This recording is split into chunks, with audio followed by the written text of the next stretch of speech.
Hello everyone, welcome to student point academy. आज हम देखेंगे lesson number 2 that is Europe and India. अब Europe ये एक पूरा कॉन्टिनेंट है जहाँ पर अलग अलग कंट्रीज़ हैं, जैसे जर्मनी, आयरलैंड, फिनलैंड वगैरह वगैरह। और इंडिया ये खुद में ही एक कंट्री है। तो आज हमें यूरोप और कॉन्टिनेंट के बारे में पढ़ना है, उनकी क्या हिस्ट्री है, यूरोप की क्या हिस्ट्री है ना।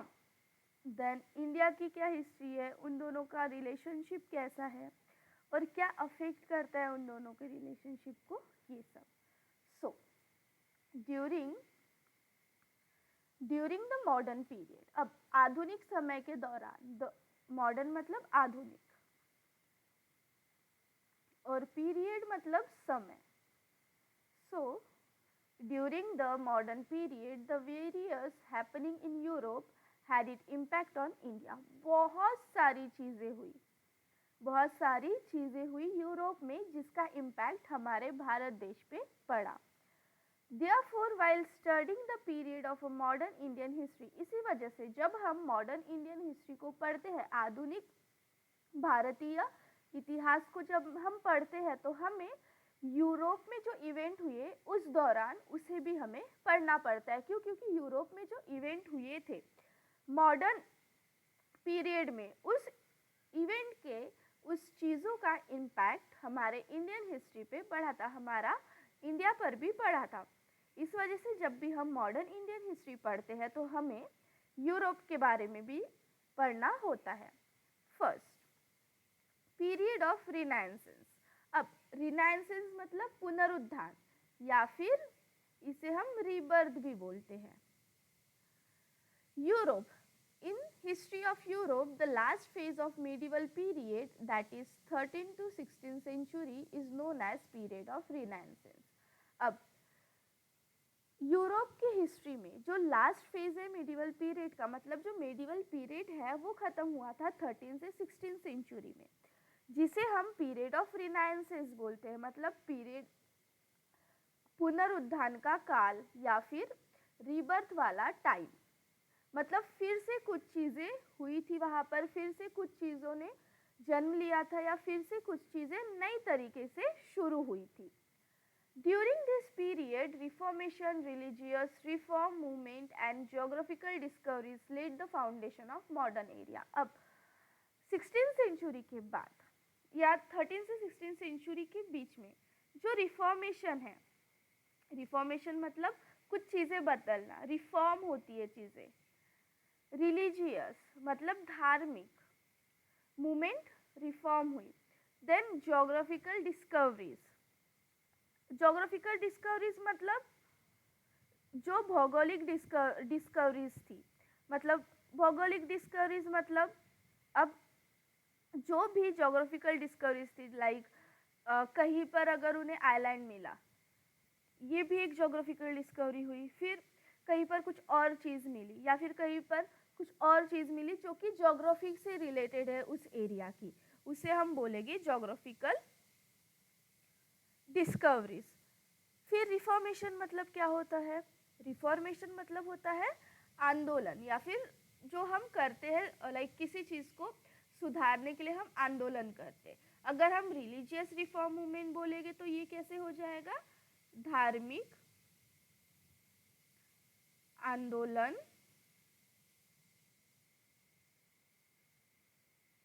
जो कि सुधार के लिए होगा, और रिफॉर्मेशन मतलब सुधार, आंदोलन, किसी भी चीज़ के लिए हम आंदोलन करते हैं।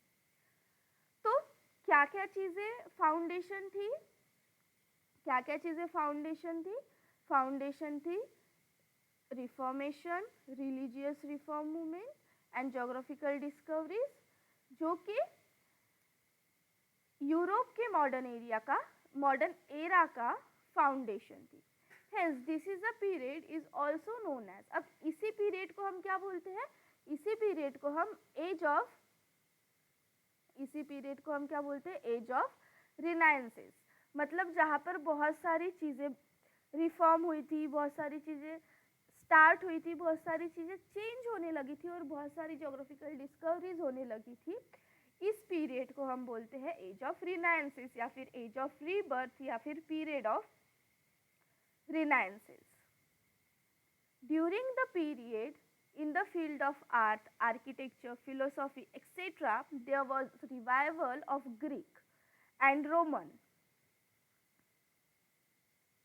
tradition which gave momentum to an overall development. अब इस पीरियड के दौरान जो आर्ट की मतलब कला की फील्ड है, आर्किटेक्चर की फील्ड है, फिलोसॉफी की फील्ड है, वहाँ पर ग्रीक और रोमन ट्रेडिशन का रिवाइवल हुआ. रिवाइवल मतलब कुछ चीज़ें चेंज हुई या फिर पुनर्जागृत हुई. मतलब पुनर्जागृत मतलब फिर से कुछ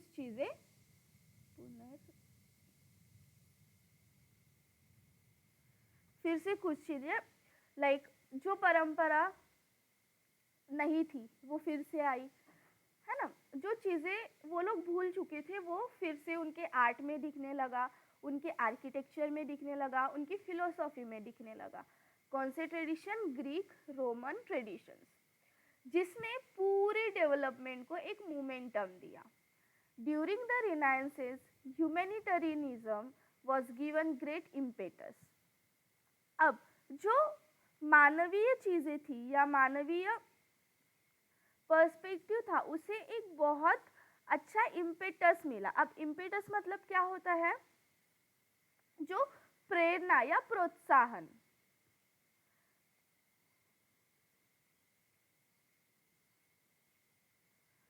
तो रिनाइंसेस के दौरान जो ह्यूमैनिटेरियनिज्म है मतलब जो मानवता है उसे प्रोत्साहन मिला. There was a change in outlook of treating each other as a human being. और वहाँ पर चेंज होने लगा. लाइक पहले अगर रिलीजन के बेस पर डिस्क्रिमिनेशन होता होगा तो अब नहीं होता था. पहले अगर कास्टिज्म के बेस पर डिस्क्रिमिनेशन होता था तो अब नहीं होता था. मतलब चीज़ें बदलने लगी, ह्यूमंस का पर्सपेक्टिव बदलने लगा और वो सबको एक जैसा ही ट्रीट करने लगे. Instead of religion man become centre point of ideologies. अब जहाँ पर पहले जो रिलीजियन थे, जो उनका एक पर्टिकुलर कास्ट या जो उनका पर्टिकुलर धर्म था वो उनकी विचारधाराओं में, that is ideology, that is विचारधाराएं, तो वो उनकी विचारधाराओं में दिखता था. मतलब अगर कोई भी चीज़ करना है तो पहले वो अपने रिलीजन के थ्रू देखेगी कि ये ऐसा हम कर सकते हैं क्या, इससे कोई प्रॉब्लम तो नहीं होगी, या फिर रिलीजन के बेस पे वो डिस्क्रिमिनेट करते होंगे. तो अब ये जो आइडियोलॉजी थी रिलीजन के बेस पर कुछ भी सोचने की, कुछ भी करने की, वो चेंज होने लगी. और जो आइडियोलॉजी थी, जो विचारधारा थी, वो उसका जो मेन सेंटर पॉइंट बना, मुख्य केंद्र बिंदु बना, वो बना मैन, मनुष्य. मनुष्य के को ध्यान में रखकर उनकी आइडियोलॉजीज बनी थी, उनकी विचारधाराएं बनी थी. The reform movement spread through out all sector of human life. अब जो रिफॉर्म मूवमेंट था, जो आंदोलन वाला मूवमेंट था, वो पूरे ह्यूमन लाइफ के सेक्टर में फैला था. Like knowledge, science as well as different section of art. हम देख सकते थे कि जो रिफॉर्म की डिस्कवरी है, मतलब ये सारी चीज़ें मेन बिंदु थी. लाइक अगर कोई रिफॉर्म हो रहा है तो इन सारी चीज़ों को देखकर होता था, ऑब्जर्व कर होता था. The art and literature of Renaissance period depict sentiment and emotion of human being. अब जो कला है, जो साहित्य है, रिनाइंसेंस पीरियड का, पुनरुत्थान पीरियड का, रिबर्थ पीरियड का, वो सेंटिमेंट और इमोशंस, भावनाएं डिपिक्ट करता है ह्यूमन बीइंग की. Literature was produced in local language for better understanding to the common people. अब जो साहित्य है उसे लोकल लैंग्वेज, लाइक अगर कोई साहित्य किसी और लैंग्वेज में है तो अब जर्मनी के लोग हैं, उनको जर्मन ही आएगी ना, तो उसे जर्मन में कन्वर्ट कर दिया गया. फ्रांस के लोग हैं, उन्हें फ्रेंच ही आएगी ना, तो उस साहित्य को फ्रेंच में कन्वर्ट कर दिया गया. मतलब जो साहित्य अगर किसी और लैंग्वेज में है, जो लिटरेचर किसी और लैंग्वेज में है, उस लैंग्वेज उस लैंग्वेज से जो लोकल लैंग्वेज है पीपल की उसमें कन्वर्ट कर दिया गया ताकि कॉमन पीपल ताकि सामान्य लोग बहुत अच्छी तरीके से अपने लिटरेचर को समझे। ड्यूरिंग 1450 एडी, अब 1450 एडी के दौरान जो जॉन्स गटरबर्ग है जर्मनी के, इन्होंने प्रिंटिंग प्रेस डिस्कवर की। मतलब 1450 एडी में प्रिंटिंग प्रेस डिस्कवर किसने की? जॉन्स गटरबर्ग ने, जो कि थे जर्मनी के। Due to this discovery new ideas, concept and knowledge reach to all section of society. अब इस डिस्कवरी के वजह से, इस खोज की वजह से नई आइडियाज, नए कंसेप्ट्स, नॉलेज सोसाइटी के, समाज के हर सेक्शन में पहुंचे। Leonardo da Vinci, he is recognized as an all-round personality of the period of Renaissance. Leonardo da Vinci renaissance period के हैं, जो जिन्हें कहा जाता है कि उन्हें सब कुछ आता है। He was well versed in different branches of science and art. इन्हें साइंस की अलग अलग ब्रांचेस के बारे में बहुत अच्छे से पता था, आर्ट्स की अलग अलग भाषाओं के बारे में बहुत अच्छे से पता था, ब्रांचेस के बारे में बहुत अच्छे से पता था। He had mastery over varied subjects such as, अब उनमें उन्होंने मास्टरी कर रखी थी बहुत सारे सब्जेक्ट में, जैसे स्कल्पचर दैट इज शिल्पकला, आर्किटेक्चर दैट इज जो हम बिल्डिंग वगैरह बनाते हैं वो, मैथमेटिक्स दैट इज गणित, engineering, music, astronomy etcetera. But he began world renowned as a painter. इनकी मास्टरी तो सब चीज़ों में थी, बट इन्हें वर्ल्ड में जाना जाता है पेंटर की तरह। क्यों? क्योंकि इन्होंने जो ग्रेट पेंटिंग है दैट इज मोनालिसा, जो अभी भी चर्चाओं में रहती है, उसे बनाया था। The last super became immortal, और जो एक पेंटिंग और थी द लास्ट सुपर, वो भी इमोर्टल बनी। So he is a Leonardo da Vinci, जो कि पीरियड ऑफ रिनाइंसेंस के समय से थे, और इन्हें ऑलराउंडर पर्सनालिटी के नाम से जाना जाता था। But due to his Mona Lisa painting and the last supper, इन दो पेंटिंग की वजह से इन्हें पूरे वर्ल्ड में पेंटर की तरह या स्केच आर्टिस्ट की तरह जाना जाता था। Now religious reform movement, the independent intellectual attack the old religious ideology of Roman Catholic church. अब ऐसे लोग जो थोड़े से एजुकेटेड है, इंटेलेक्चुअल है, जो थोड़े से एजुकेटेड है, इंटेलेक्चुअल है, वो हर चीज़ को सवाल उठाते थे। इंटेलेक्चुअल मतलब जो थोड़े से बुद्धिजीवी है, जो थोड़े से अपने बुद्धि से काम लेते हैं। इंटेलेक्चुअल मतलब बुद्धिजीवी, बुद्धिजीवी ऐसे लोग जो अपने ब्रेन को यूज करते हैं। तो ऐसे लोग जो एक इंडिपेंडेंट उनकी सोच थी, इंडिपेंडेंट आइडियोलॉजीज थी, इंडिपेंडेंट उनका थॉट प्रोसेस था। उन्होंने जो ओल्ड रिलीजियस आइडियोलॉजीज है, जो पुराने विचारधाराएं हैं रोमन कैथोलिक चर्च की, उस पर अटैक किया। अटैक किया इन द सेंस जाकर वॉर स्टार्ट नहीं कर दिया। उन्होंने अपने ब्रेन से अपने थॉट प्रोसेस से बहुत सारे चीज़ों में कमियां देखी, बहुत सारे चीज़ों के लिए आवाज़ उठाई कि ये हो रहा है तो ये क्यों हो रहा है, ये किस वजह से हो रहा है, like that. The Christian priest were taking advantage of ignorance of people and were indulge in unnecessary rituals. अब जो क्रिश्चियन प्रीस्ट थे वो एडवांटेज उठाते थे, जो लोग इग्नोरेंस करते थे, पीपल इग्नोर करते थे बहुत सारी ऐसी चीज़ें जो सही नहीं है बट स्टिल वो कर रहे हैं, ना उसके पीछे का उन्हें रीज़न पता है ना कुछ, बट स्टिल वो कर रहे हैं, ब्लाइंडली वो चीज़ों को फॉलो करते थे। तो इस चीज़ का जो क्रिश्चियन प्रीस्ट है हमारे, वो फ़ायदा उठाते थे। एडवांटेज लेना मतलब टेकिंग एडवांटेज, मतलब फ़ायदा उठाना। किस चीज़ का? इग्नोरेंस का। वर इंडल्ज इन अननेसेसरी रिचुअल्स, वो इंडल्ज होते थे मतलब बहुत अलग अलग रिचुअल्स जो कि ज़रूरी नहीं है वो सारे रिचुअल्स परफॉर्म करते थे। They looted people in the name of religion, वो लोगों को लूटते थे रिलीजन के बेसिस पर। The movement that began against it is known as religious reform movement, और ऐसी मूवमेंट जो इन सारी चीज़ों के अगेंस्ट हुई, इन सारी चीज़ों के अगेंस्ट स्टार्ट हुई, उस मूवमेंट को हम बोलते हैं रिलीजियस रिफॉर्म मूवमेंट। सो रिलीजियस रिफॉर्म मूवमेंट क्यों स्टार्ट हुई थी? क्योंकि जो ऐसे इंडिपेंडेंट इंटेलेक्चुअल थे उन्होंने सवाल उठाया था कि ये जो चीज़ें हो रही है ये क्यों हो रही है, ये बंद हो जाना चाहिए, ये अननेसेसरी है।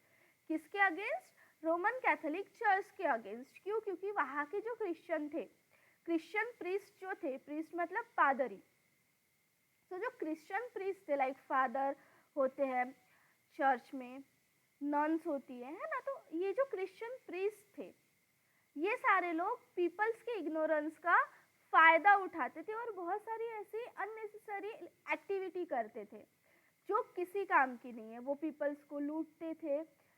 तो इन सब चीज़ों की वजह से एक रिफॉर्मेशन स्टार्ट हुई, एक रिफॉर्म मूवमेंट स्टार्ट हुई जो कि रिलीजियस रिफॉर्म मूवमेंट थी। अब इस मूवमेंट के वजह से, due to this movement, human freedom and rationalism gain more importance. और इस मूवमेंट के वजह से मनुष्य का फ्रीडम मतलब मनुष्य की आज़ादी और जो रैशनलिज्म है, मनुष्य की आज़ादी और जो रैशनलिज्म है उसने इम्पोर्टेंस गेन की, उसने इम्पोर्टेंस गेन की। नाउ अब ये तो था रिलीजियस रिफॉर्म की क्यों हुआ, किसने किया।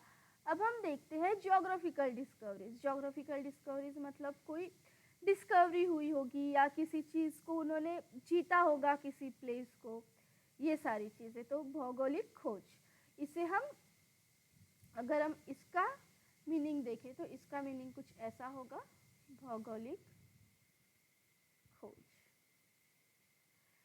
इन 1453 AD, the Ottoman Turks conquered Constantinople, Istanbul, which was the capital of Byzantine Empire. अब 1454 में जो ओटोमन टर्क्स थे उन्होंने किसे कॉन्कर किया? कौन से एरिया को जीता? Ottoman Turks. इन्होंने कौन से एरिया को जीता? इस्तांबुल के कॉन्स्टेंटिनोपल को, जो कि कैपिटल थी बाइजेंटीन एम्पायर की। अब एक एम्पायर था, एक साम्राज्य था बाइजेंटीन नाम का, जो कि इस्तांबुल के कॉन्स्टेंटिनोपल पे था। उस कॉन्स्टेंटिनोपल को ओटोमन टर्क ने कॉन्क्यर किया, जीत लिया। The overland trade routes joining Asia and Europe went through this city. और जो ट्रेड रूट्स थे एशिया और यूरोप के जो व्यापारी रास्ते थे जहाँ से व्यापार होते थे, वो रूट इस लैंड से जाने लगी। सिंस द तुर्क block this route, there was a need of finding alternative trade route for European country to reach Asia. अब इस वजह से तुर्क ने वहाँ पर कब्जा कर लिया था, वो लैंड उसने जीत लिया था। तो इस वजह से क्या हुआ, यूरोप और एशिया ये दोनों इसी एक रूट से कनेक्टेड थे, कॉन्स्टेंटिनोपल के रूट से, क्योंकि वो बीच में आता था, जब वो ट्रैवल करते थे वो रूट बीच में आता था। बट अब क्या होने लगा, तुर्क ने जो ये रूट था एशिया और यूरोप के बीच का जो रूट था उसे ब्लॉक कर दिया। अब ब्लॉक कर दिया तो ना इधर के व्यापारी उधर जा पाएंगे, ना उधर के व्यापारी इधर आ पाएंगे, जिस वजह से एक अल्टरनेटिव मतलब दूसरा रूट, दूसरा रास्ता खोजना या फाइंड करना ज़रूरी हो गया था यूरोपियंस के लिए एशिया में पहुंचने के लिए। तो इस वजह से ज्योग्राफिकल डिस्कवरीज हुई। इस वजह से क्या हुआ, एक न्यू फेज स्टार्ट हुआ ज्योग्राफिकल डिस्कवरीज का। अगर हम देखें ज्योग्राफिकल डिस्कवरीज कौन सी थी, तो कुछ ऐसी थी। 15th सेंचुरी में, during 15th century, European sailor went to expedition to discover sea route to India. अब 15th सेंचुरी में जो यूरोपियन यात्री थे, सेलर्स जो नाविक जो थे, जो समुद्री यात्रा करते हैं, वो एक्सपेडिशंस पे निकले, मतलब खोज में निकले, ताकि वो सी रूट की डिस्कवरी कर सके। अब इन 1487 में जो एडी बार्टोलोमियो दियास थे, जो एक पोर्तुगीज सेलर थे, उन्होंने अपनी खोज स्टार्ट की इंडिया को ढूंढने की। बट वो अफ्रीकन कॉन्टिनेंट में पहुंच गए, जिसे कैप ऑफ गुड होप भी कहा जाता है। जिसे क्या कहा जाता है, कैप ऑफ गुड होप। तो जब 1487 में बार्टोलोमियो डियास, जो कि पोर्तुगीज सेलर थे, वो निकलते हैं इंडिया के रूट को ढूंढने के लिए। बट इंडिया के रूट को ना खोजते हुए वो पहुंच जाते हैं अफ्रीकन कॉन्टिनेंट की टिप पे, जिसे आज कहा जाता है केप ऑफ गुड होप। तो केप ऑफ गुड होप की डिस्कवरी किसने की थी? बार्टोलोमियो डियाज ने। कब की थी? 1487 एडी में। बार्टोलोमियो डियाज कौन थे? पोर्तुगीज सेलर थे। अब उसके बाद 1492 एडी, 1492 दैट इज 1492 में जो क्रिस्टोफर कोलंबस थे, जो हमारे क्रिस्टोफर कोलंबस थे, वो इंडिया के लिए निकले समुद्र के रास्ते से ही। बट वो इंडिया नहीं पहुंचे, वो पहुंच गए अमेरिका कॉन्टिनेंट। वो कहाँ पहुंच गए? America continent. सो अगर हम देखें Cape of Good Hope that is tip of African continent जो था, उसकी डिस्कवरी किसने की थी? बार्टोलोमियो डियास ने। देन क्रिस्टोफर कोलंबस ने किसकी डिस्कवरी की थी? कॉन्टिनेंट ऑफ अमेरिका के ईस्टर्न कोस्ट की। अब 1458 एडी में फिर से एक पोर्तुगीज सेलर थे, वास्को दा गामा, जिन्होंने सेल स्टार्ट की अपनी। अब ये वास्को दा गामा कहाँ पहुंचे? सबसे पहले तो ये केप ऑफ गुड होप गए, और फिर वहां से वो कहाँ पहुंचे? Indian coast in Calicut. तो फाइनली वास्को दा गामा ने हमारे इंडिया को डिस्कवर कर लिया था सी रूट से। पहले उनका यूरोप और एशिया का क्या होता था? ट्रेड रिलेशंस थे। बट क्या प्रॉब्लम हुई? प्रॉब्लम ये हुई कि तुर्क ने जो उनका ट्रेड रिलेशन का रूट था वहाँ पे कब्जा कर लिया, और फिर उन्हें आने से मना कर दिया, वो रूट ब्लॉक कर दिया, जिसके वजह से यूरोपियंस को दूसरा रूट खोजना पड़ा। और वो रूट उन्हें कब मिला? 1498 में। किसने खोजा वो रूट? वास्को दा गामा ने। बट वो भी फेल हुए। सबसे पहले वो केप ऑफ गुड होप गए, बट फिर उसके बाद फाइनली वो कैलिकट के इंडियन कोस्ट पे पहुंच गए। Next, intellectual revolution in Europe. अब इंटेलेक्चुअल मतलब बुद्धिजैविक रिवॉल्यूशन क्या हुआ था? बुद्धिजीवी क्रांति कैसी हुई थी यूरोप में? Due to change during renaissance period, Europe proceeded from medieval to modern age. अब जो चेंज हो रहा था रिनाइंसेंस पीरियड में या रिबर्थ पीरियड में, तब यूरोप मेडिवल एरा या मेडिवल एज से कन्वर्ट हो रहा था मॉडर्न एज में। Now intellectual revolution took place in same period. जो इंटेलेक्चुअल रिवॉल्यूशन है वो सेम पीरियड में हो रहा था। The society starts stepping out of the past ignorance and blind faith. Society, जो समाज था, उन्हें पता लग रहा था कि जो उन्होंने इग्नोरेंस की है, जो उन्होंने चीज़ों को इग्नोर किया है, वो उन्हें नहीं करना चाहिए था। तो वो उस चीज़ को सामने ला रहे थे। जो उन्होंने किसी पर भी अंधा विश्वास करते, ब्लाइंड फेथ मतलब अंधा विश्वास करना, बिना कुछ सोचे समझे किसी पर भी विश्वास कर लेना। तो इन सब चीज़ों को वो अपने सोसाइटी से बाहर निकालना चाह रहे थे। इस वजह से ये क्रांति हुई। The pre established custom and tradition come to be seen from critical point of view. अब जो पहले से बने हुए कस्टम्स है, पहले से स्थापित जो परंपरा है, जो कस्टम्स है, उन्हें ये क्रिटिकल पॉइंट ऑफ व्यू से देखने लगे, थोड़े से तर्क से देखने लगे कि ऐसा अगर बोल रहे हैं तो इसके पीछे क्या पॉइंट है, क्या इसका कोई रीज़न है या ये बस ऐसे ही बोल रहे हैं। अगर ये करने बोल रहे हैं तो क्या सच में इसका कोई रीज़न है। All this changes are address at intellectual revolution. और ये सारे चेंजेस को, मतलब ब्लाइंड फेथ खत्म हो जाना, इग्नोरेंस को ख़त्म करना, चीज़ों को, ट्रेडिशन को, कस्टम्स को एक क्रिटिकल पॉइंट ऑफ व्यू से देखना, ये सारे जो चेंजेस थे, ये सारे चेंजेस को हम बोलते हैं intellectual revolution, which gave further momentum to scientific discoveries in Europe, जिसने बाद में साइंटिफिक डिस्कवरीज को मोमेंटम दिया, साइंटिफिक डिस्कवरीज इंक्रीज हुई यूरोप में। तो जो साइंटिफिक डिस्कवरीज है वो क्यों इंक्रीज हुई? क्योंकि जो उन्होंने ब्लाइंड फेथ छोड़ दिया, उन्होंने क्रिटिकल थिंकिंग को अपनाया, चीज़ों को डीप में जाने लगे, चीज़ों को समझने लगे। जब हम चीज़ों को समझते हैं तो हमें बहुत सारी चीज़ें, एक चीज़ को समझ में जाते तो हमें बहुत सारी चीज़ें समझती है, और फिर वो चीज़ें समझती है तो हमारे दिमाग में अपने आप चीज़ें आते रहती है। सो जब उन्होंने इंटेलेक्चुअली चीज़ों को समझा, चीज़ों को देखा, तब साइंटिफिक डिस्कवरीज यूरोप में बढ़ने लगी। Now revolution in political sphere. अब राजनीतिक जगहों पर कैसा रिवॉल्यूशन हुआ, कैसी क्रांति हुई?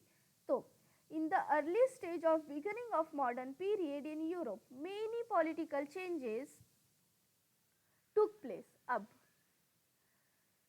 मॉडर्न पीरियड के स्टार्टिंग फेज में, जब मॉडर्न पीरियड स्टार्ट हो रहा था, उसके स्टार्टिंग फेज में जो यूरोप था उसमें बहुत सारे राजनीतिक बदलाव हुए due to various revolutionary event. अब बहुत सारे रिवॉल्यूशनरी इवेंट्स होते थे 18 और 19 सेंचुरी में। इस वजह से इस पीरियड को क्या कहा गया था? Age of revolution. इस पीरियड को एज ऑफ रिवॉल्यूशन क्यों कहा गया था? क्योंकि यहाँ पर बहुत सारे रिवॉल्यूशनरी इवेंट्स हो रहे थे 18 और 19 सेंचुरी में। इस वजह से इस पर्टिकुलर सेंचुरी को एज ऑफ रिवॉल्यूशन कहा गया था। ड्यूरिंग दिस पीरियड, इस काल के दौरान, पार्लियामेंटरी डेमोक्रेसी इन इंग्लैंड, इस काल के दौरान डेवलपमेंट हुआ किसका? Parliamentary democracy in England. England में पार्लियामेंट्री डेमोक्रेसी मतलब पार्लियामेंट्री लोकतंत्र का डेवलपमेंट हुआ इंग्लैंड में। There was a change in form of cabinet system. वहाँ पर कैबिनेट सिस्टम के फॉर्म में चीज़ें चेंज हुई। The bill of right 1689 led limitation on the power of king. अब एक बिल था, that is bill of right, जो कि 1689 का था। वहां पर चीजें क्या हुई? अब जो पावर थी किंग की, उसमें कुछ लिमिटेशंस आई, उसमें कुछ लिमिटेशन आई। मतलब किंग के पास पहले बहुत सारी पावर्स थी, बट उनमें से कुछ पावर्स किंग के पास से निकाल दी गई, जो कि सही नहीं थी। The sovereignty of parliament was established. अब देखो 18th और 19th सेंचुरी में क्या हुआ था? बहुत सारी चीज़ें चेंज हुई थी, वहाँ पर बहुत सारी चीज़ें चेंज हुई थी। इस वजह से उसे एज ऑफ रिवॉल्यूशन भी कहा जाता है। पार्लियामेंट्री डेमोक्रेसी मतलब लोकतंत्र का डेवलपमेंट हुआ इंग्लैंड में, साथ में ही कैबिनेट सिस्टम फॉर्म हुआ, और कुछ बिल कुछ लॉज पास हुए, जैसे बिल ऑफ राइट 1689, जिसके वजह से कुछ किंग्स जो थे, कुछ राजाओं जो राजा थे उस एक पर्टिकुलर रीजन के जहाँ पर ये बिल पास हुआ, वहाँ पर कुछ लिमिटेशंस थी राजाओं को कि तुम ये नहीं कर सकते, तुम वो नहीं कर सकते। और एक सर्वोच्च सत्ता, या इसे हम ऐसे बोल सकते हैं सार्वभौमिकता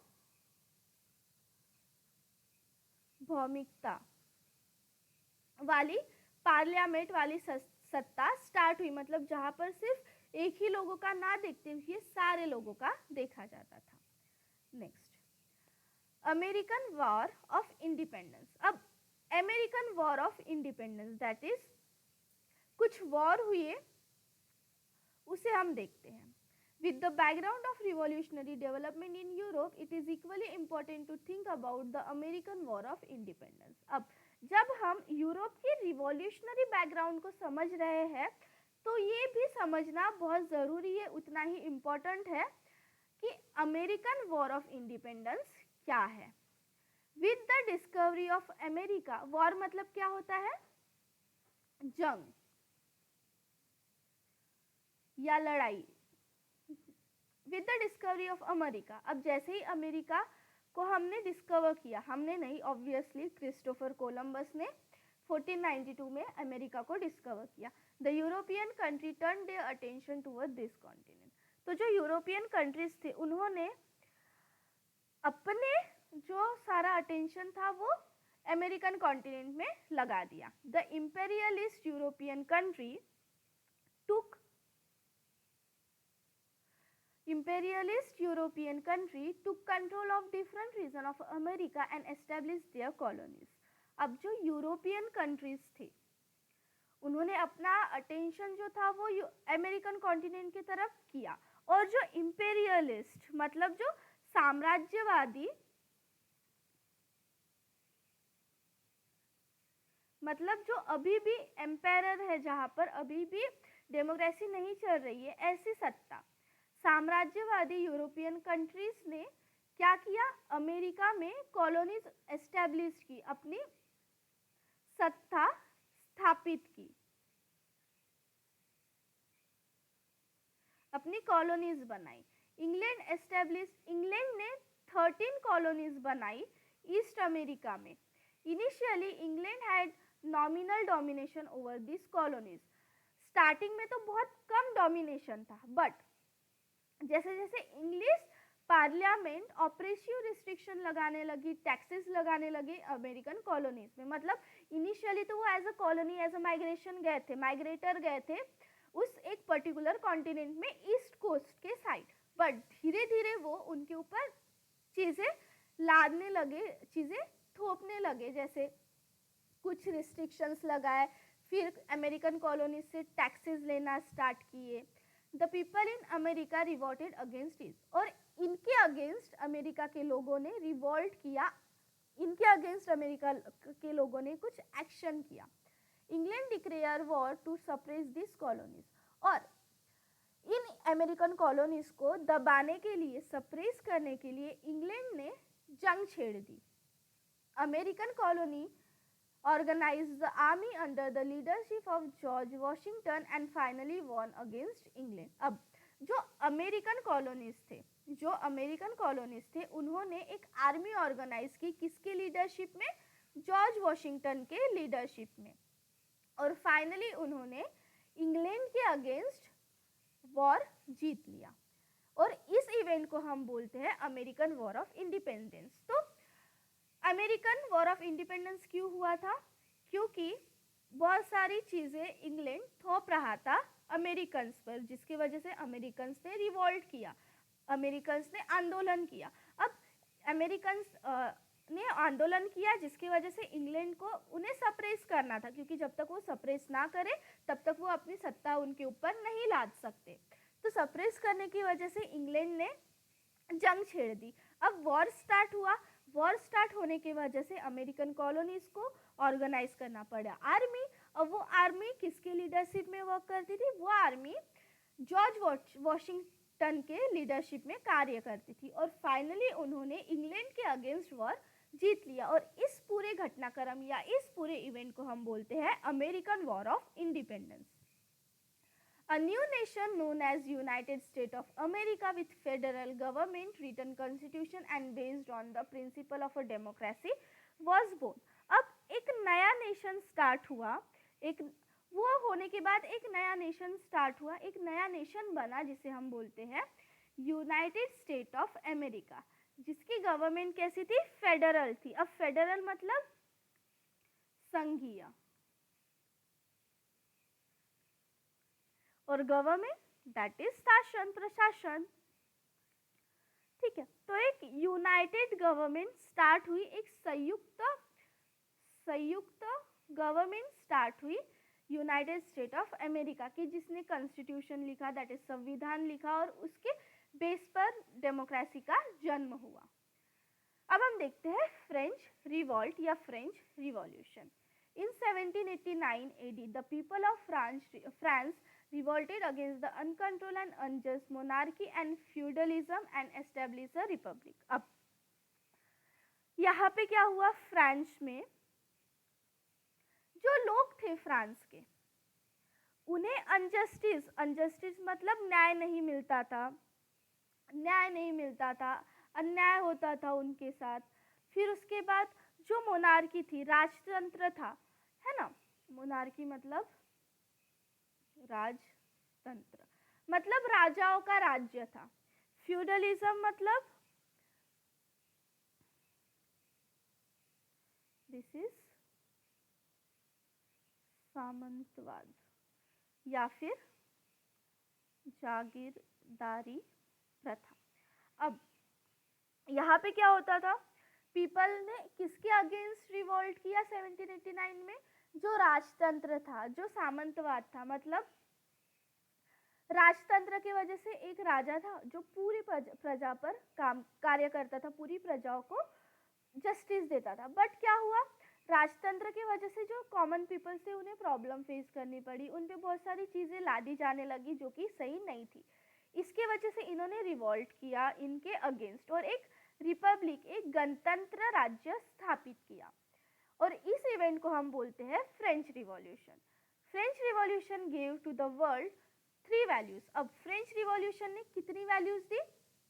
3 वैल्यूज दी, that is liberty, equality, fraternity.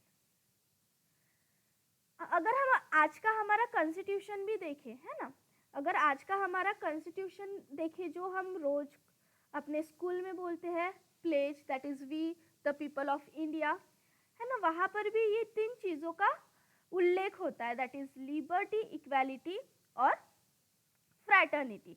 तो लिबर्टी मतलब क्या होता है? लिबर्टी मतलब कि हमें स्वतंत्रता, स्वतंत्रता, हमें फ्रीडम से जीने का अधिकार है।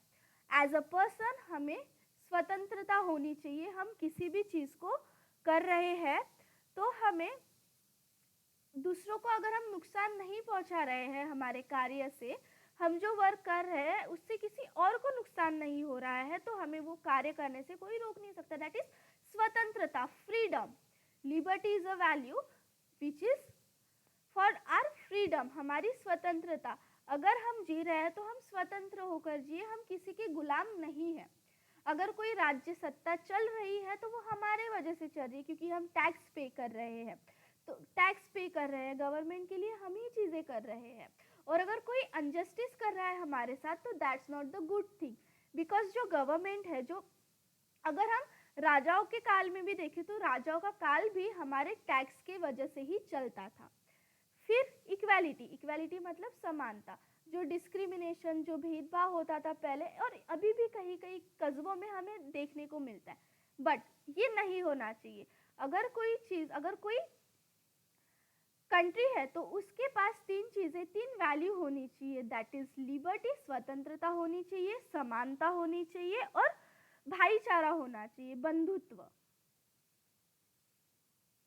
सो फ्रेंच रिवॉल्यूशन से हमें 3 वैल्यूज सीखने को मिली, that is liberty, equality and fraternity. Now in world history, among the political revolution, the American War of Independence and French Revolution has a very great important place. अब world की history में political revolution के साथ जो American war था, American war of independence था, और जो फ्रेंच रिवॉल्यूशन था, इसका बहुत ग्रेट इम्पैक्ट पड़ा है, बहुत एक इम्पॉर्टेंट प्लेस दी जाती है इसे हमारे जग के, विश्व के इतिहास में। नाउ अब हम देखते हैं इंडस्ट्रियल रिवॉल्यूशन, औद्योगिक क्रांति। In the letter period of, अच्छा ठीक है, यहाँ पे मैं लिख देती हूँ औद्योगिक क्रांति। In later period of 18th century, there were many technological innovation in Europe. अब 18th century के एंड में बहुत सारे टेक्नोलॉजिकल इनोवेशन हुए यूरोप में। There was production with the help of machine running on steam. अब कैसे प्रोडक्शन होते थे? ऐसे मशीन्स का इनोवेशन हुआ जो कि स्टीम पर वर्क करती है। The cottage industry were replaced by big factory. जो कॉटेज इंडस्ट्रीज थे, जो कपड़ों के कारखाने थे, उन्हें बड़े बड़े फैक्ट्रीज में कन्वर्ट कर दिया गया। Machine came to be use instead of handlooms. जो हैंड से हम चीज़ें बनाते थे, हैंड से हम कपड़े सिलते थे, उस हैंडलूम्स को कन्वर्ट कर दिया गया मशीन्स के through. Railways, steamers became the mode of transportation. और धीरे धीरे रेलवेज आई, स्टीमर्स आए जो कि ट्रांसपोर्टेशन में हेल्प करने लगे। The age of machine began and that is known as industrial revolution. जब मशीन्स का एज, मशीन्स का काल स्टार्ट हुआ, तब इंडस्ट्रियल रिवॉल्यूशन का शुरुआत भी हुई। और इस इंडस्ट्रियल रिवॉल्यूशन में क्या चेंज हुआ? कॉटेज इंडस्ट्री चेंज या रिप्लेस्ड हुई बिग फैक्ट्रीज में, मशीन्स की हेल्प से प्रोडक्शन होने लगे, स्टीम्स, और जो मशीन थी वो स्टीम्स में काम करती थी। मशीन हैंडलूम्स हम बनाने लगे, मतलब हैंडलूम्स के को छोड़कर हम मशीन को यूज करने लगे कपड़े बनाने के लिए, ट्रांसपोर्टेशन के लिए रेलवे स्टीमर्स का यूज होने लगा। और ऐसे ही मशीन एरा की स्टार्ट हुई, और मशीन एरा जैसे स्टार्ट हुआ उस एरा को हम बोलते हैं industrial revolution. Industrial revolution begin England and then spread in other part of west. तो सबसे पहले जो इंडस्ट्रियल रिवॉल्यूशन था वो कहाँ पर स्टार्ट हुआ? वो स्टार्ट हुआ इंग्लैंड में, और फिर वेस्ट के दूसरे पार्ट में फैला। ड्यूरिंग दिस पीरियड, इस पीरियड के दौरान जो इंग्लैंड था वो इंडस्ट्रियल प्रॉस्पेरिटी और वर्ल्ड फैक्ट्री को एंजॉय कर रहा था। मतलब इंडस्ट्रियल प्रॉस्पेरिटी, अब चीज़ें मशीनराइज हुई, तो अब मशीन से चीज़ें हो रही थी, तो प्रोडक्शन बहुत ज़्यादा हो रहा था एज कम्पेयर टू जो हम खुद से हैंड से काम करते थे, तो इफ़िशियंसी भी बहुत कम थी और चीज़ें भी बहुत लेट होती थी। बट अब मशीन्स की वजह से इफ़िशियंसी बढ़ी, came to be describe as world factory, और इंग्लैंड को हम वर्ल्ड फैक्ट्री के नाम से भी जाना जाता था, बिकॉज सबसे पहले मशीनरी इंडस्ट्रियल रिवॉल्यूशन वहीं पे हुआ। Now rise of capitalism.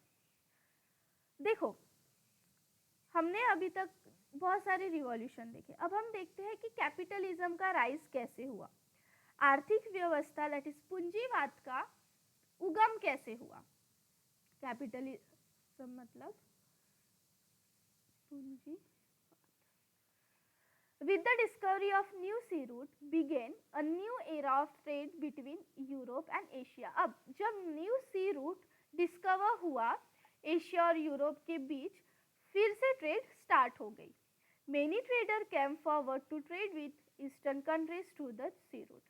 C route के थ्रू बहुत सारे ट्रेडर्स थे, बहुत सारे व्यापारी थे जो ईस्टर्न कंट्रीज में व्यापार करने लगे। It was not easy to carry out trade single-handedly. अब व्यापार करना इतना इजी नहीं था एक से ही, इस वजह से बहुत सारे व्यापारी साथ में जाने लगे। Thus there was a rise of many trading companies, और इसकी वजह से बहुत सारी व्यापारी कंपनी बनी। Trade with oriental country was very profitable. ऐसी कंट्री जो ओरिएंटल है, ऐसी कंट्री जिनके पास बहुत सारा धन है, ऐसे कंट्रीज के साथ जो ट्रेड था वो प्रॉफिटेबल होने लगा और इकोनॉमी बढ़ने लगी। Hence European rulers started giving military protection, और इस वजह से अब इकोनॉमी बढ़ रही है, प्रॉस्पेरिटी आ रही है ट्रेड की वजह से, इस वजह से जो यूरोपियन रूलर्स थे उन्होंने मिलिट्री प्रोटेक्शन दिया, ट्रेड में कंसेशन दिया ट्रेडिंग कंपनीज को।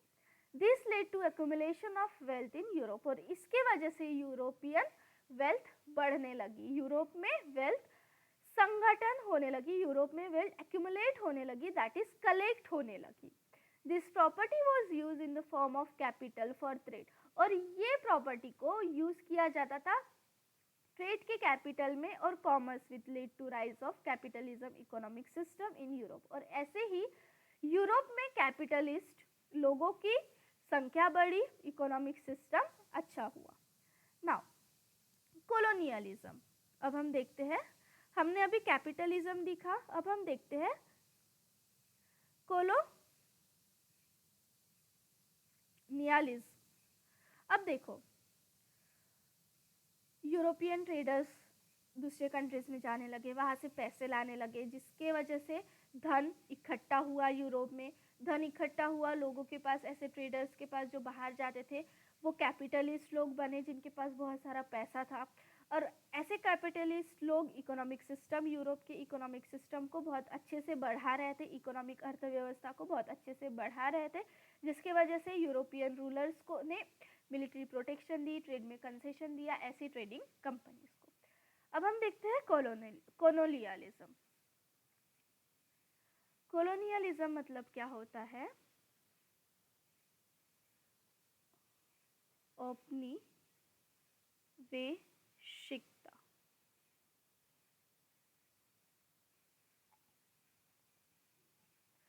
अब देखो इसका मतलब क्या होता है कि एक कंट्री जो बहुत पावरफुल है उसने दूसरे कंट्री पर अपनी सत्ता बना ली है और उस कंट्री के लोगों को क्या कर रही है, वो एक्सप्लॉइट कर रही है। Colonialism means one country exploiting another country by making it into a colony. अब ये क्या है, सपोज एक एग्जाम्पल, इंग्लैंड के लोग सबसे पहले इंडिया में आए थे। क्यों आए थे? रहने के लिए, ट्रेड करने के लिए। फिर उनकी कॉलोनी बनी तो धीरे धीरे उनका जो सत्ता थी वो हमारे इंडिया में आई। फिर वो सत्ता, वो कॉलोनीज हमारे इंडियन पीपल को एक्सप्लॉइट करने लगी। एक्सप्लॉइट करना मतलब शोषण करना, फायदा उठाना।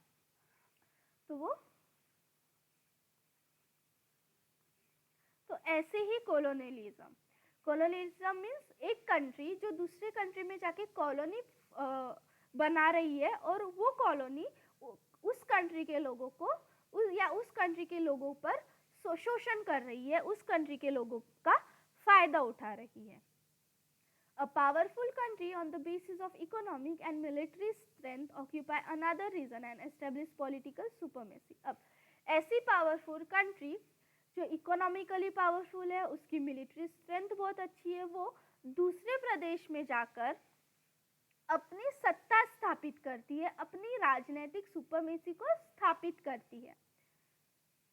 इसे हम बोलते हैं colonialism. So a powerful country on the basis of economic and military occupy another region and establish its political supremacy. अपनी राजनीतिक व्यवस्था को वहां पर एस्टेब्लिश करती है, उसे हम बोलते हैं colonialism. This tendency of colonialism led to rise of imperialism among the Europeans. और ये जो colonialism की टेंडेंसी थी, वो किस चीज को, साम्राज्यवाद को यूरोपियंस में क्या करती थी, साम्राज्यवाद को यूरोपियंस में बढ़ा रही थी कि हम यहाँ पे भी अपना साम्राज्य स्थापित कर सकते हैं, वहाँ पे भी, क्योंकि हमारे पास तो पैसे बहुत है, मिलिट्री भी बहुत है, तो हम कहीं पर भी अपना साम्राज्य स्थापित कर सकते हैं जो हमसे लेस पावरफुल कंट्री है वहाँ पर। नाउ imperialism, that is साम्राज्यवाद. Imperialism means a system in which a powerful country control other country by establishing its overall domination and establishing many colonies. Colonialism में तो एक्सप्लॉइट करते थे लोगों को, इंपेरियलिज्म में वो प्रॉपर अपनी सत्ता बनाते हैं दूसरी कंट्री में जाकर और पूरी तरीके से डोमिनेट करते हैं और बहुत सारी अपनी कॉलोनीज बनाते हैं। Many countries from Asian and African continent fell prey to this imperialist aspiration of European nation. और इस यूरोपियन नेशंस का जो इंपेरियलिस्ट थे, जिन्होंने जो कंट्री थे, जो कॉन्टिनेंट थे जिन्हें इस चीज़ का सामना करना पड़ा था, वो एशिया और अफ्रीकन कॉन्टिनेंट थे। और एशिया के बहुत सारे कंट्रीज थे जिन्होंने इस चीज़ का सामना किया था। Imperialism of British East India company in India. अब जैसे मैंने बताया, इंडिया में सबसे पहले ब्रिटिशर्स आए ट्रेड के लिए, उन्होंने धीरे धीरे कॉलोनी बनाई, कॉलोनी के बाद उन्होंने अपनी कंपनी एस्टेब्लिश की, कंपनी के बाद उन्होंने अपनी सत्ता एस्टेब्लिश की। तो ऐसे ही इंपेरियलिज्म का हमारा इंडिया भी शिकार हुआ था। There was competition among European country for acquiring trade monopoly in India. अब इंडिया स्पाइस रिच था, इंडिया में गोल्ड माइन थी इंडिया, जिसके वजह से यूरोपियन कंट्रीज में कंपटीशन होने लगा, होड़ होने लगी कि सबसे पहले कौन अपनी पूरी तरीके से मोनोपोली, ट्रेड मोनोपोली पूरी तरीके से अपनी सत्ता इंडिया में बनाएगा। The British establish British East India company in 1600 AD। अब 1600 AD में जो ब्रिटिशियर्स थे, उन्होंने क्या किया, अपनी ईस्ट इंडिया कंपनी बनाई इंडिया में। The company took permission. अब ये कंपनी ने परमिशन किससे ली थी, जहांगीर से, और सूरत में एक फैक्ट्री बनाई। The trade between India and England was carry out through this company. और जो व्यापार था, जो ट्रेड था इंडिया और इंग्लैंड के बीच, वो इस कंपनी के थ्रू ही होता था। अब देखते हैं British French conflict. England and France were rivals in the competition of fur trade in India. अब इंग्लैंड और फ्रांस जो था वो ट्रेड कंपटीशन में, व्यापार वाले कंपटीशन में एक दूसरे का राइवल थे, एक दूसरे के दुश्मन थे कि ये दोनों के बीच कंपटीशन, ये दोनों के बीच होड़ लगी थी कि सबसे पहले तो मैं ही अपनी मोनोपोली स्थापित करूंगा इंडिया में, मैं ही करूंगा, जिसकी वजह से इन दोनों के बीच में शत्रुता हुई, दैट इज राइवलरी हुई। Due to this there were 3 wars, इस वजह से 3 जंग हुई इन दो कंट्रीज के बीच, जिसे हम कार्नेटिक वॉर कहते हैं। In third Carnatic war England finally defeated France, और तीसरे कार्नेटिक वॉर में इंग्लैंड ने फ्रांस पर जीत हासिल की। Therefore now there was no strong European competitor, और इस वजह से कोई भी स्ट्रॉन्ग यूरोपियन कॉम्पिटिटर नहीं था ब्रिटिश ईस्ट इंडिया कंपनी का। तो जो 3 वॉर हुए थे उसे क्या कहते हैं? Carnatic war. Third Carnatic war में इंग्लैंड जीत गया था, जिसकी वजह से कोई भी अब European country British East India company से कंपटीशन नहीं कर रही थी। Foundation of rule of British East India company in Bengal.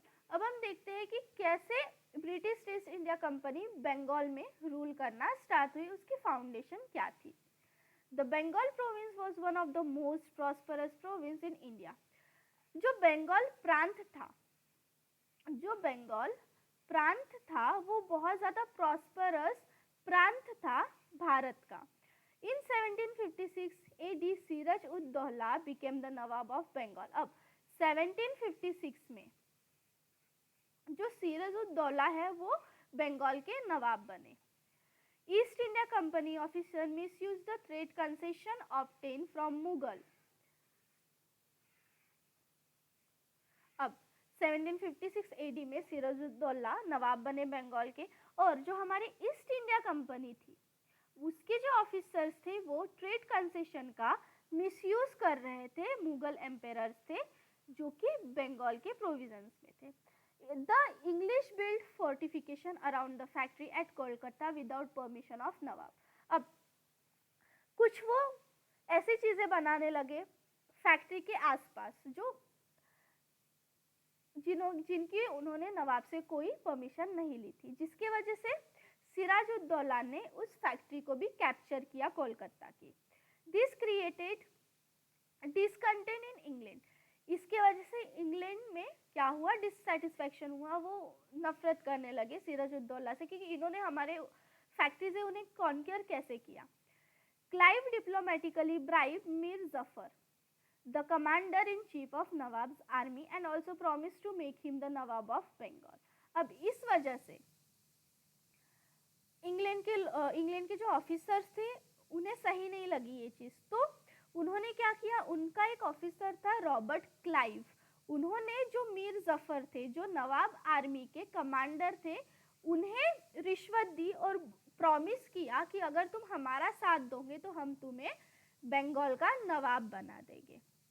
Nawab Siraj ud Daula and British troop met at Plassey in 1757 AD, और नवाब सिराज उद दौला और ब्रिटिश ट्रूप के बीच में प्लासी में भीड़ वॉर हुआ 1757 AD में। बट मीर जफर कमांडर था, जिसके वजह से जिसको ब्राइब दी गई थी किसके द्वारा? इंग्लैंड ऑफिसर्स के द्वारा। तो मीर जफर ने क्या किया,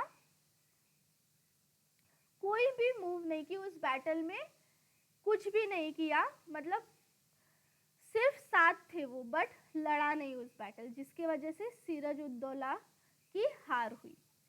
फिर उसके बाद मीर जफर बंगाल का नवाब बना ब्रिटिशर्स के सपोर्ट में, और वो प्रोटेस्ट करने लगा।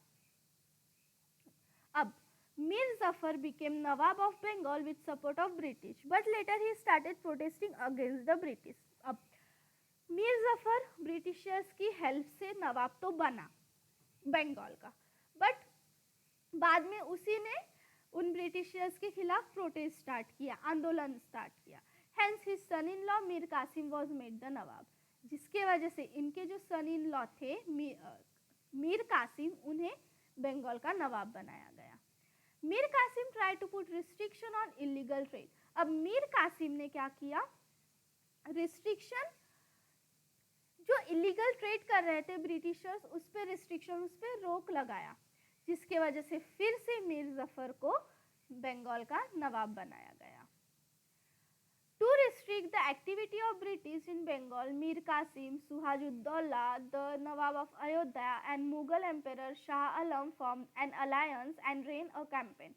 अब जो ब्रिटिशर्स की अनवांटेड या इलीगल एक्टिविटीज थी बंगाल में, उसे रिस्ट्रिक्ट करने के लिए मीर कासिम, सुहज-उद-दौला जो कि नवाब थे अयोध्या के, मुगल एम्पेरर शाह आलम, इन सारों ने एक अलायंस बनाई। इन सब ने अपना एक गुट बनाया और ब्रिटिशर्स के खिलाफ कैंपेन स्टार्ट किया। 1794 एडी में बक्सर का बैटल हुआ, जो कि बिहार में हुआ। इस बैटल के बाद British East India company got right. इस बैटल के बाद जो ब्रिटिश ईस्ट इंडिया कंपनी थी, अब उनके पास अधिकार आया जो बंगाल प्रांत है वहां का रेवेन्यू कलेक्ट करने की, as per the treaty of Allahabad. In this manner the foundation of British rule in India was laid in Bengal. और ऐसे फाउंडेशन स्टार्ट हुआ ब्रिटिश रूल का हमारे बंगाल में। सबसे पहले सिराजुद्दौला कौन थे? नवाब थे बंगाल के। उन्होंने लड़ा प्लासी वाला युद्ध ब्रिटिशर्स के खिलाफ, बट जो हमारे मीर जफर थे, जो कौन थे हमारे कमांडर थे आर्मी के, वो शामिल तो थे उस युद्ध में, बट उन्होंने ब्रिटिशर्स के खिलाफ कुछ एक्शन नहीं लिया, जिसके वजह से सिराजुद्दौला उस वॉर को हार गए। और फिर हमारे जो जफर साहब थे उन्हें बंगाल का नवाब बना दिया गया। बट फिर अब जफर ने प्रोटेस्ट किया किसके अगेंस्ट? ब्रिटिशर्स के अगेंस्ट, जिसके वजह से उनके जो सन इन लॉ था मीर कासिम, उन्हें नवाब बना दिया गया। बट मीर कासिम भी इलीगल ट्रेड पे रिस्ट्रिक्शन लगाने लगे, रोक लगाने लगे, जिसकी वजह से फिर से मीर जफर को नवाब बनाना पड़ा बंगाल का। बट अब ये सारी चीज़ें जो नवाब थे उन्हें अच्छे नहीं लग रहे थे, तो मीर कासिम जो था वो सुहजुद्दौला जो नवाब था अयोध्या का और मुगल एम्पेरर जो शाह आलम था, इन्होंने एक अलायंस बनाया और 1764 में बक्सर का युद्ध लड़ा। बट उसके बाद एक इलाहाबाद की ट्रीटी साइन हुई ब्रिटिश इंडिया कंपनी के बीच में, जो कि उन्हें राइट देती है, अधिकार देती है बंगाल का प्रांत में जो टैक्स है, जो रेवेन्यू है, वो कलेक्ट करने के लिए। और ऐसे ही बंगाल में ब्रिटिश रूल की स्थापना का एक नींव रखी गई। Next, British Mysore struggle. Haidar Ali from Mysore state rebel and took control of Mysore.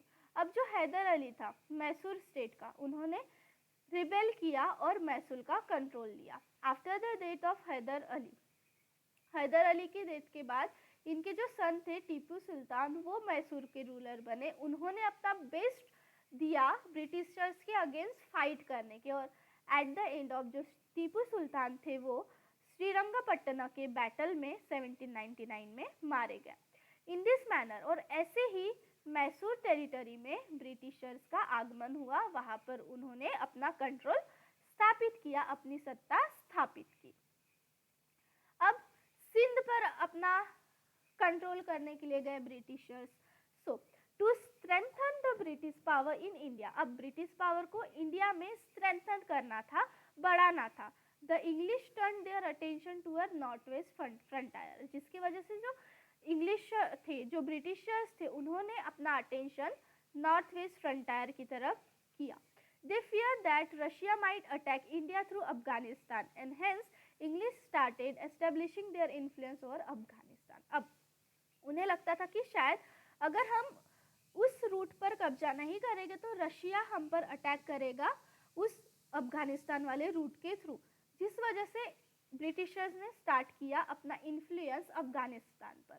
The route toward Afghanistan went through Sindh, but जो रूट था अफगानिस्तान का वो सिंध से होकर जाता था, तो उन्होंने ब्रिटिशर्स ने सिंध की इम्पोर्टेंस को समझा और सिंध को कैप्चर किया 1843 में।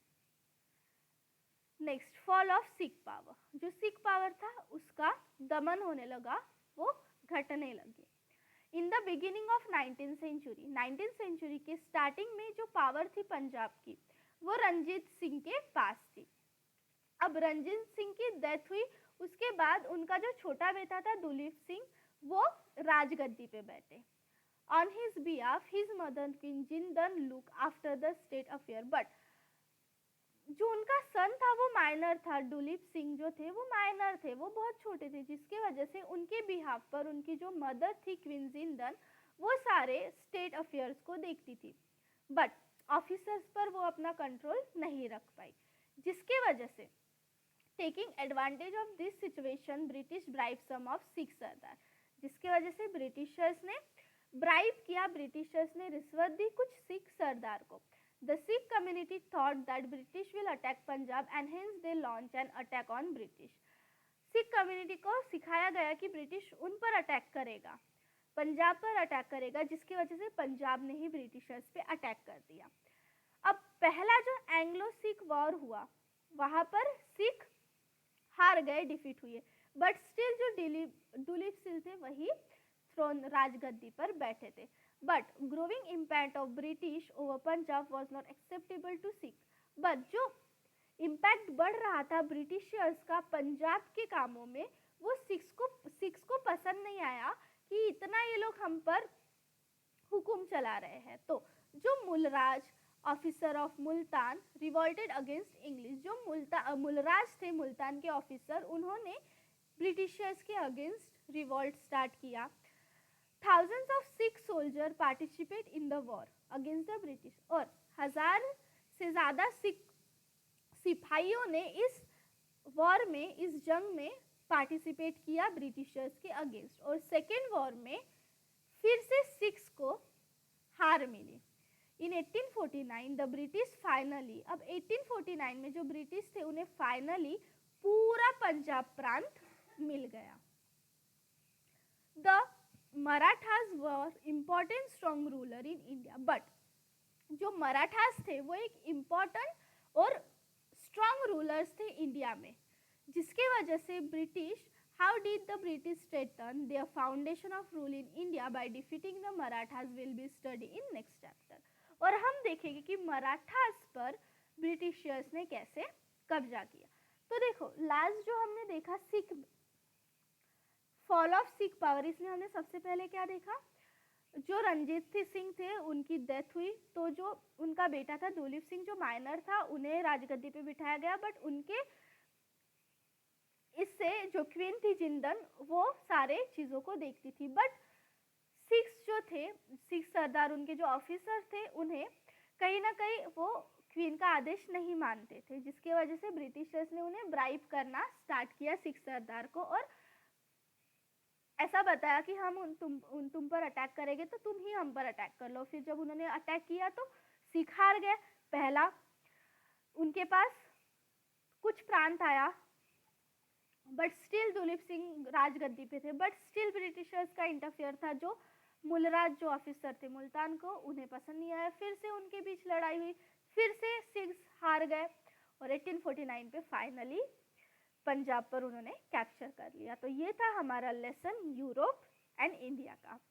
यहाँ पे होता है हमारा लेसन कंप्लीट। इसके क्वेश्चन आंसर सब नेक्स्ट लेक्चर में देखेंगे। तब तक के लिए पढ़ते रहो। अगर कोई डाउट है तो मुझे कमेंट में पूछो, मैं सारे डाउट्स क्लियर कर दूंगी। अगर वीडियो लेक्चर अच्छा लगता है तो अपने फ्रेंड्स के साथ शेयर करो, लाइक करो। हम मिलते हैं नेक्स्ट लेक्चर में इसके क्वेश्चन एंड आंसर के साथ। तब तक के लिए पढ़ते रहो। फर्स्ट लेसन भी मैंने अपलोड कर दिया है, वो भी आप जाकर देख सकते हैं।